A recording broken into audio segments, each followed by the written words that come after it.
Yo, what is up, guys? Undead Nerd here, and welcome to another podcast format style video. And today we are going to be talking about the trailer for Captain America New World Order, or Brave New World, whatever. I like New World Order better. I know it's more real life and a beyond the nose, but come on, no one in their right mind believes in the New World Order. But anyway, it works. So this is, of course, the first Captain America movie without Steve Rogers, this time with Black Falcon Cap. I like Falcon, but I don't like the legacy character storylines. You know, I think it's lazy just to... I mean, comics, it works better because you can keep a character alive forever, but on film, just retire the character. Give Falcon his comic accurate suit from what he first debuted. Like, make a Falcon movie. Or better yet, make a Falcon the Winter Soldier Season 2. I don't know why you can't just make the entire storyline of Falcon the Winter Soldier a movie. But anyway, yeah, I never liked the legacy character storyline. It works for Green Lantern because it's meant to be multiple characters, but everything else, nah, I'm just not too keen on another person taking on a different character's role. Whether it be white, black, female, I don't know. But yeah, like, the original person is the original person. But hey, you know, I have no other counter-arguments to make about characters like Flash, because Barry Allen is more popular than the original Flash. You know, I definitely do have a counter-argument for Ant-Man. I don't care about Ant-Man. That's it. I don't care about Ant-Man. So yeah, so I think I should get out of the way what I thought about Falcon the Winter Soldier. I haven't seen it since it came out, but it's a Ray Spady garbage show. You know, you bring back Backdraft the Leaper just to kill him off. It's filled with a bunch of race Spady bullshit. I definitely hated the scene with the cops. I do remember the show dipped in ratings after that cop scene in episode 2. And then Schaefer Ellis called him pigs because he's a fucking idiot. I hope he's on a list for the cops not to visit, because, you know, I don't think any cop would want to pay respect to him after that. But yeah, unfortunately, Isaiah Bradley is returning. I didn't like his arc in Falcon the Winter Soldier. It was just forced. The actor is good, don't get me wrong, but I am actually interested to see why he's going up and killing people. Is he brainwashed? Is this actually what he does? You know, if it is actually what he does, I'm fine with it, because again, I didn't like Falcon the Winter Soldier that much. But yeah, so this movie does look fun, and so I need to talk about, first of all, this movie has a $400 million budget. Shit, no, anything but that. But anyway, $400 million for a fucking movie like this. What is wrong with that company? But, yeah, it's because they basically reshot this entire movie, like, to add Giancarlo, to add more action. And apparently in the test screenings, there was, like, so much political commentary that the test audiences hated it, you know?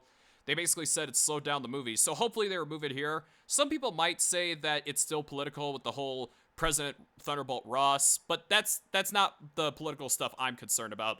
I need to make things clear. If you're commentating on real life events, then that's where we have a problem. But if you make it political within the context of the world, like a president within the context of the Marvel superhero world, or Star Wars or whatever, then I'm fine with it. You know, you make up your own shit, we're good. You know, that's the political commentaries people like me excuse. So yeah. Also, so now on to the rest of the trailer. Yeah, the plot sounds interesting. Falcon being a weapon with the military. You know, it doesn't look like he's all for or all against it either. Like, they don't necessarily say it in the trailer. Yeah, I've seen a lot of people say that they rather have Bucky as Captain America, which, you know, narrative-wise, I would have liked that too, but I still don't like that idea. Just let the character die. We don't need a replacement to keep a character alive. Like, again, Marvel is such a big world.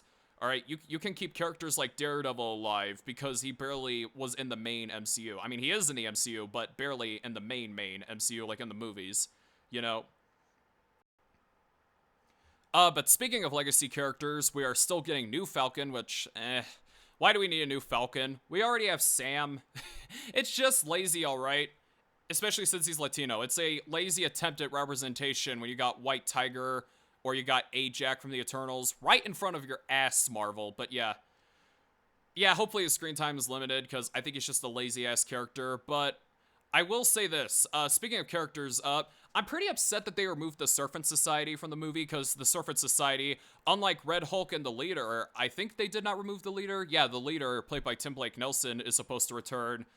I'm surprised he was able to sign. He signed up for Fan 4 Stick, and the Incredible Hulk wasn't 10 years old yet. He was like, I'm not coming back to Marvel Studios anytime soon. So he just took Fan 4 Stick, and he wasn't Mole Man anyway. So yeah, but yeah, you know, the Servant Society are actually Captain America villains. I actually like them in the comics, but then they removed them. But a character who was part of the Servant Society in the original film is remaining, and that is Diamondback.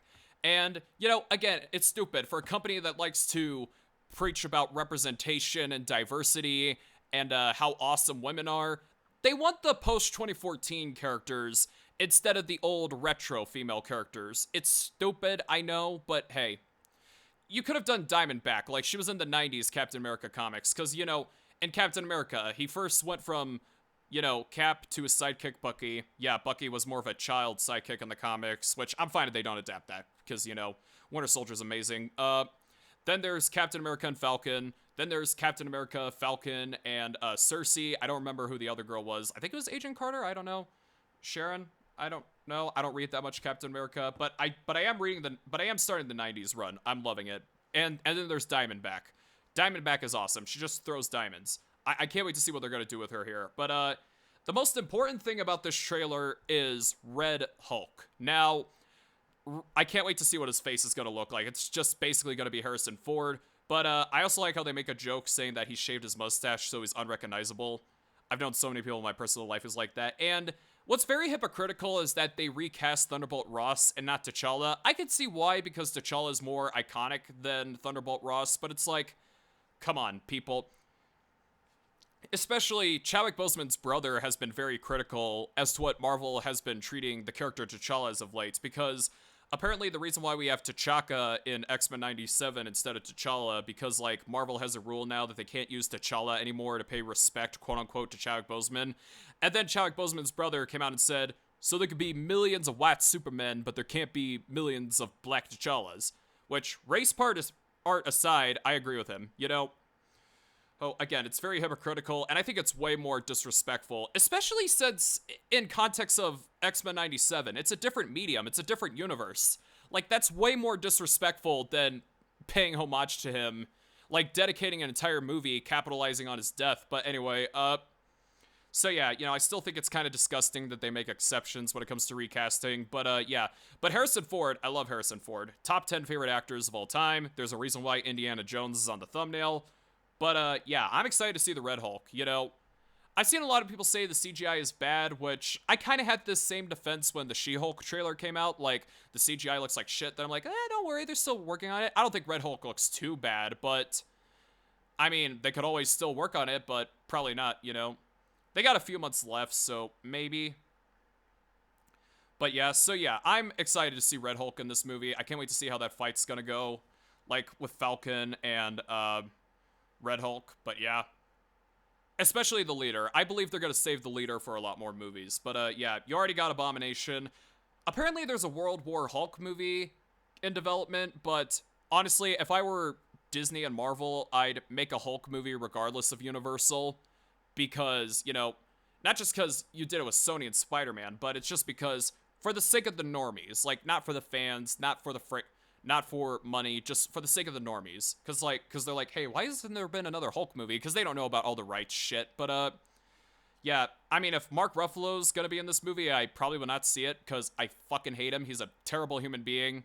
All he does on his Twitter is politics, politics, politics. It's terrible human being, especially that comment he made about white Christians, which are two categories that I belong in, so I don't want to tolerate his ass anymore, so yeah. But, yeah, so all that aside, this trailer doesn't look that bad. I'm looking forward to it. Except, why isn't Bucky in this movie? Because I think this movie kind of needs to have Bucky in it. So, yeah.